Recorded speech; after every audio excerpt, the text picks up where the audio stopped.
voice of Darth Maul, Sam Witwer. A couple of major Rogue One announcements, and much, much more. Now, from the Lucasfilm headquarters, it's the Star Wars Show. Hello, I'm Peter Townley. And I'm Andi Gutierrez. Welcome to the Star Wars Show, your weekly 8 to 10 minute look at the inside of the Star Wars galaxy. How do you look at the inside of a galaxy? It's space fantasy, Peter, not science fiction, but a telescope. Oh. Yeah, let's go to the news. If you've been reading Marvel's Darth Vader, you've probably taken quite a shine to Dr. Aphra. And with that series ending its run today with issue 25, fans might have thought that today would be the last we saw of her. Well, and this is a massive spoiler warning, so if you want to fast forward a few seconds, go ahead. We have learned exclusively that Dr. Aphra will be getting her own ongoing series starting December 7th. The series will follow her adventures around the galaxy, stealing artifacts and returning to her familiar life as a space archaeologist. Plus, 000, BT-1, and Black Chrysanthemum will all be returning. The series will be written by Aphra's creator, Kieran Gillen, with art by Kevin Walker. And you can find more information, including an interview with Kieran Gillen, right now on StarWars.com. But in other news... Whoa. You don't want other news, right? You want breaking news. Yeah, that would be great. Well, what do you mean by breaking news, Rogue One, a Star Wars story director, Gareth Edwards? That is my name, yes. I mean, I want to exclusively reveal that tomorrow morning we're going to be releasing a brand new trailer for Rogue One. Oh, everyone's going to be so excited! Wait! Oh, I can't wait. That's too far. Do you have anything right now? We're kind of all ready. Okay, for the Star Wars show, I can exclusively show you for the first time ever the new poster for Rogue One.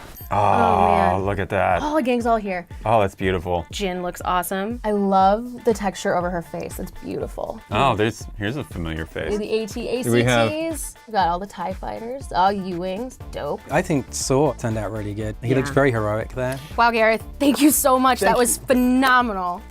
I can't hang around and chat all day. I got a film to finish. I'm sorry. Oh yeah, you should. No problem. We go do that. gotta finish this episode too anyway. Ladies and gentlemen, Gareth Edwards. And for more breaking Star Wars stories from across the galaxy, including the new poster that was just revealed, check out StarWars.com. What you see before you are two young filmmakers, Peter and Andi. They want to make a fan film for the pound-signed Go Rogue contest. But there's one problem. These boys don't know the first thing about making a film. Actually, I'm a woman. Then why do you have a man's name, Slugger? Step 1.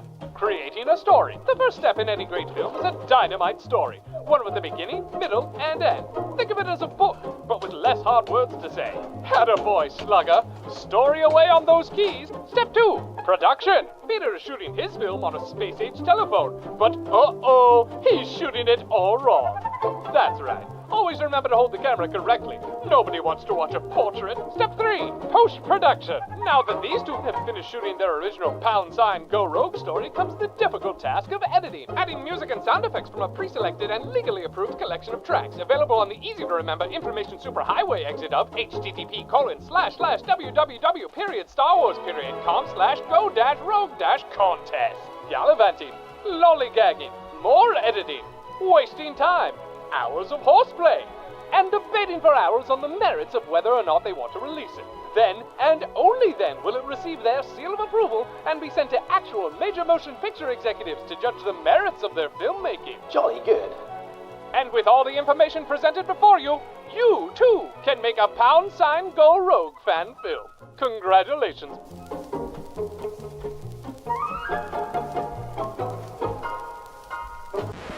I'm here with Sam Witwer, whose voice you will recognize as Starkiller, Darth Maul, the Emperor, and many others. Sam, thank you so much for being on the show, my man. Thank you. Happy to be here. You've been in a lot of different stuff. You've been in a wide variety of things, but the things that seem to have been most successful is the genre stuff. The Weirdly sci-fi. enough, yeah. Yeah. So what kind of influence was Star Wars on you before you were in Star Wars? Well, I'm part of that generation that didn't have a choice. Yeah. You were just born quoting the movies and knowing who Luke Skywalker was, so it had a tremendous influence. We didn't have a say about it. No, it was kind of this inseparable element of our childhood. It was always there. So was Force Unleashed the first Star Wars audition you ever had? No, it wasn't. There was another Star Wars audition before this. Mm-hmm. I auditioned for the part of Scorch in Republic Commando. Really? Mm-hmm. Oh God, I love that game. Oh, it's so cool. Yeah. And Scorch was like Scorch is the best favorite. Scorch is the best character. Yeah. He's got all the gags. Force Unleashed showed up after that. I was at my brother's rehearsal dinner and I get a call late at night and it's David Collins. And he goes, "Hey, so can you send me your headshot and your resume and your reel?" And I'm like, "Sure, why?" And he's like, "Well, Darth Vader has a secret apprentice." I'm like, "Wait, what?" He's like, "Forget I said anything. I didn't say anything. Shut up. And Force Unleashed eventually led to Clone Wars. I remember Dave Filoni saying to me, he's like, "So, we just did that Savage episode where they talk about how Darth Maul might still be alive. What do you think about that?" And I'm like, "Yeah, I don't know, man. I don't know. It's so weird." And he's like, "Cool. Anyway, there might be something for you, coming down the road."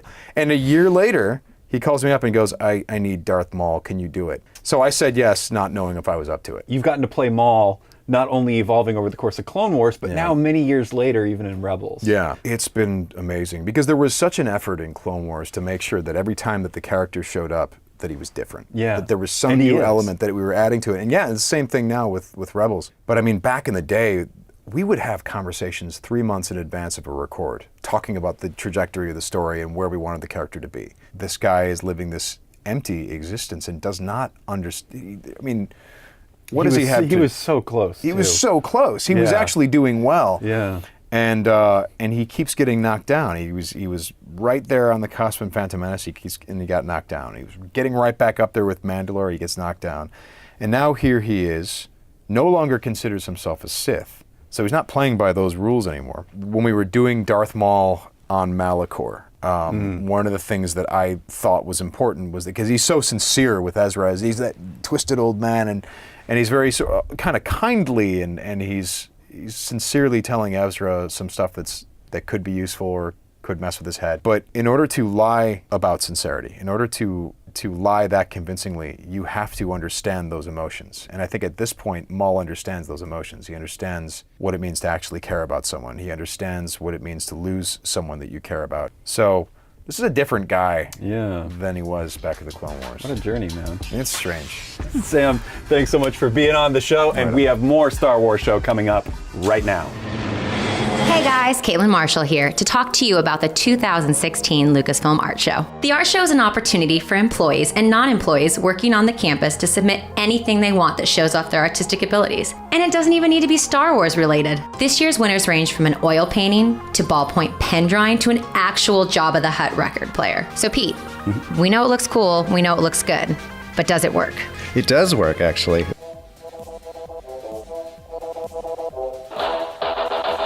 Congrats, Pete. Thank you. And thanks to everyone else who participated in this year's art show. As Gareth told us during the news, there's a new Rogue One trailer coming tomorrow morning. And just like we did with the last Rogue One trailer, we want to see your Rogue reactions. So when the trailer drops, fire up your cameras, shoot your reactions, and maybe, just maybe, we'll see yours on the show next week. No matter where you post it, Twitter, Facebook, YouTube, remember to tag it with the hashtag Rogue Reactions so we can find it. And as always, be sure to check out the Star Wars After Show presented by Verizon, where I, along with my panel of Lucasfilm employees and Star Wars superfans, break down all the happenings in this week's episode of the Star Wars Show. Watch it this Thursday and every Thursday on youtube.com/Verizon. Thanks for watching, and may the Force be with you. What? Just practicing my Rogue reactions. Yeah. Yeah. I can tell. It's good. Thanks. Yeah.